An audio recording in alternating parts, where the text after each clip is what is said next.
Hola amigos, hello friends.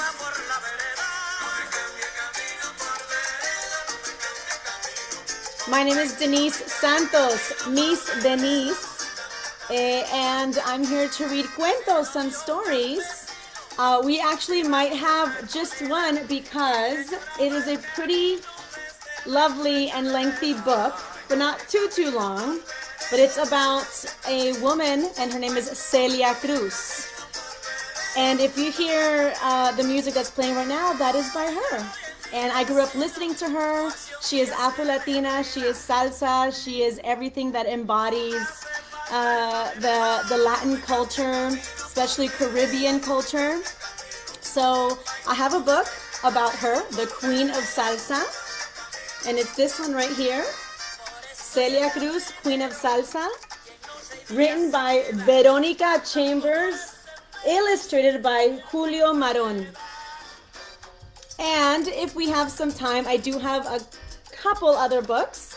So I'd like to give a shout out to the DeKalb County Library, the Chambly branch, for just being always fantastic and loaning me some books. And again, if you're trying to get your hands on some books, your library is the perfect place.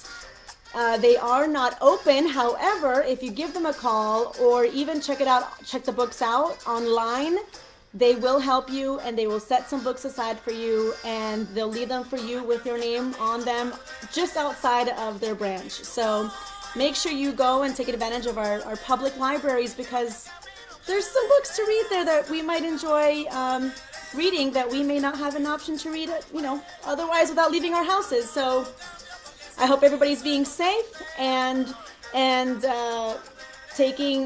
sure you're taking care of your families and friends. And thank you to the Atlanta Artists Relief Fund for putting this together, and Sophia and LJ and all the wonderful people of the story time.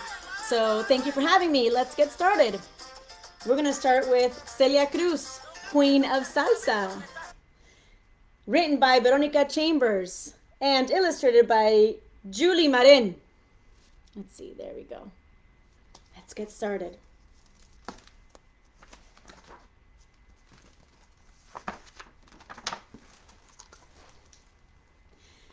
In the fabled land of Havana, where rhythm grows sweet and juicy like oranges in Florida, there lived a girl. She looked like a girl and talked like a girl, but everyone who ever met her agreed she sang like a bird.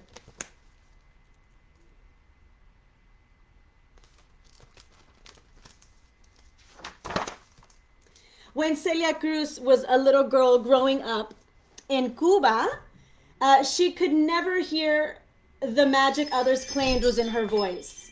When she opened up her mouth to sing, she heard a girl like any other. But when she sang, her father heard thunder. Her cousins heard the call of the sea. Her neighbors heard a hummingbird. Celia would grow up to be a queen, but she was not born a princess. She grew up in a poor section of town, one of 4 sisters, though the house was also home to numerous cousins. At times, there were as many as 14 children in a 2-bedroom house. Still, young Celia always stood amongst the crowd. Her mother liked to tell the story of how a tourist bought Celia's first pair of shoes after hearing the little girl sing.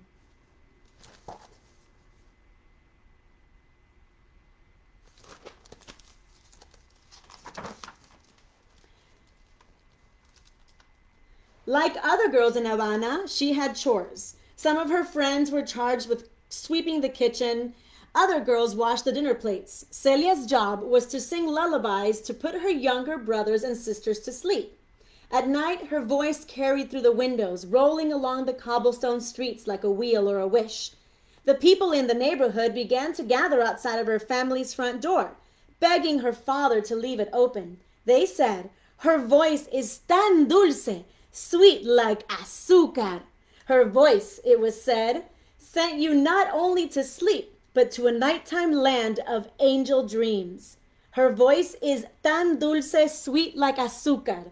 Her voice is so sweet, sweet like sugar.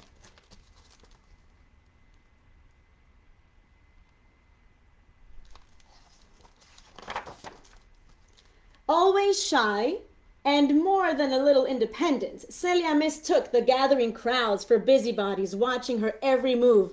Ay, por favor, she pleaded. If you don't leave, these little ones will never go to sleep. Despite her initial shyness, she could not stop singing. In the afternoon after school, she would listen to the rapid-fire calls and cries of the pregón, the street vendors, calling out their wares. In time, people would recognize the passion and pulsating cries of the pregón in Celia's unique vocal style.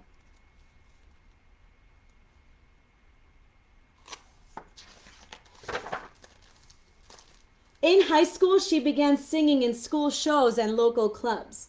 The music that she loved, el son and la guaracha, blended traditional Afro-Cuban rhythms with the flavor and folklore of the tropics. It was the kind of music that sizzled from the joy of being alive.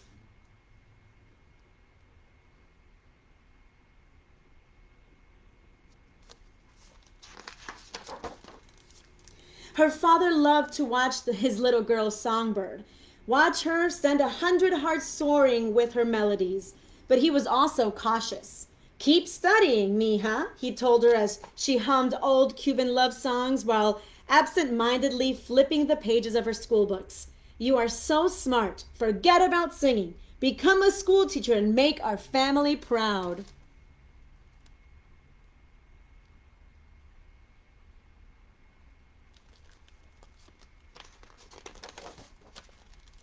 Her teachers, however, saw things a different way. Take a chance, one professor told her. With your voice, you could earn in a day what it takes me a year to make. But it is not easy to take a dream planted in your heart and make it grow in the world. Celia was unknown and did not have the kind of connections that easily open doors.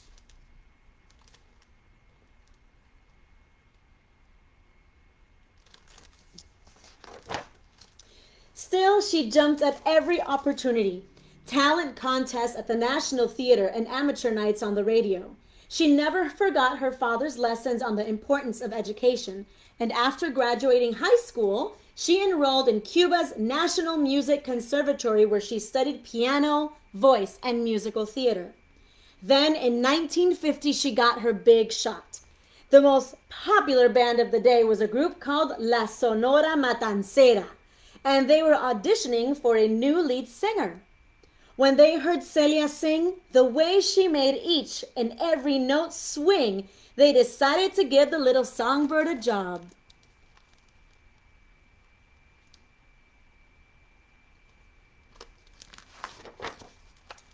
At first, La Sonora's public was outraged. Who was this no-name singer fronting their favorite band? The phones at the Havana radio stations rang off the hook with complaints. At home, Celia began to wonder if she shouldn't take her father's advice and teach school. Was she really the ruin of Cuba's most beloved band? She stood by the window looking out at the stars. She feared she would never join, and Celia asked herself, why do I sing? Is it for fame and fortune and for fans that do not exist?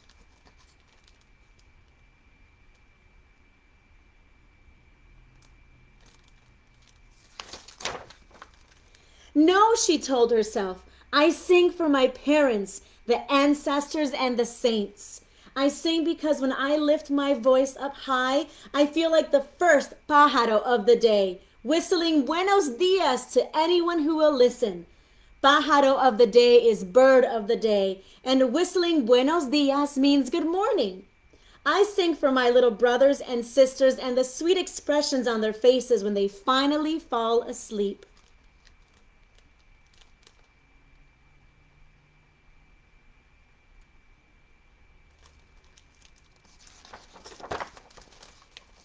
Although Celia was seriously thinking about giving up her dream, her bandmates refused to allow her to quit. As a group, they rewrote the history of Cuban music with new arrangements and a fresh, innovative style. By the time she left Cuba in 1960, Celia was beloved throughout the country as the men who made music with her. She'd even earned an affectionate nickname for her thousands of fans. They called the group Café con Leche, coffee with milk, because Celia's skin was very dark and her bandmates were very fair.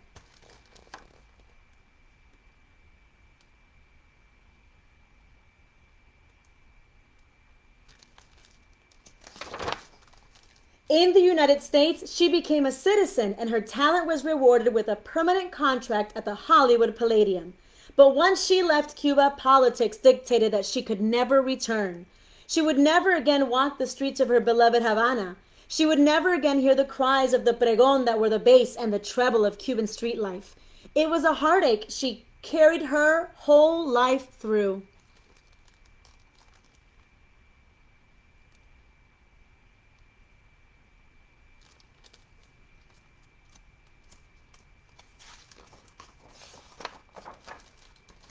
Still, she kept her heart open.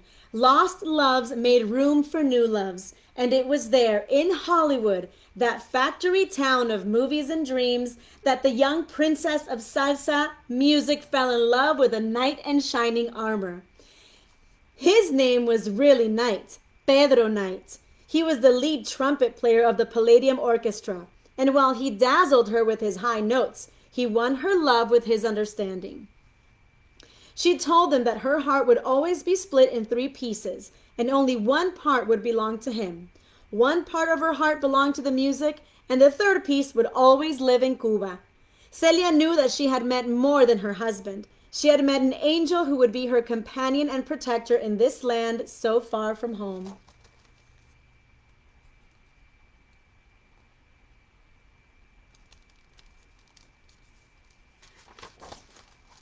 Celia Cruz brought salsa music to every corner of the earth, from London to Zaire, from Brazil to Japan. She recorded over 20 gold albums and is known the world over as the Queen of Salsa. For more than 40 years, Pedro Knight was her king. Celia's performance trademark was full-throated shout of azúcar. It's the Spanish word for sugar, and the only word many say that so perfectly described her voice.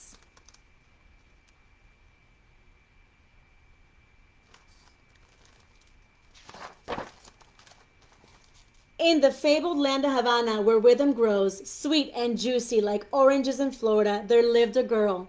She looked like a girl and talked like a girl, but everyone who ever met her agreed she sang like a bird.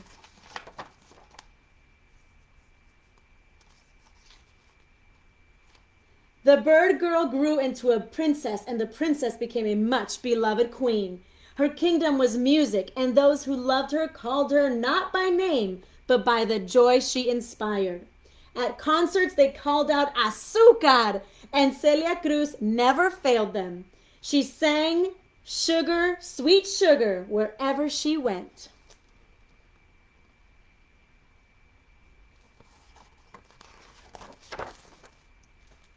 The end. Celia Cruz, the Queen of Salsa. Written by Veronica Chambers, illustrated by Julie Marin. Thank you everyone for joining me. I'll put some salsa back on just to say goodbye. But this was an amazing story, and you've learned something about the salsa queen, Celia Cruz. She's got so many amazing hits, and I ask you to look her up, and you just might enjoy her music too. Adios, amigos. Thank you for joining.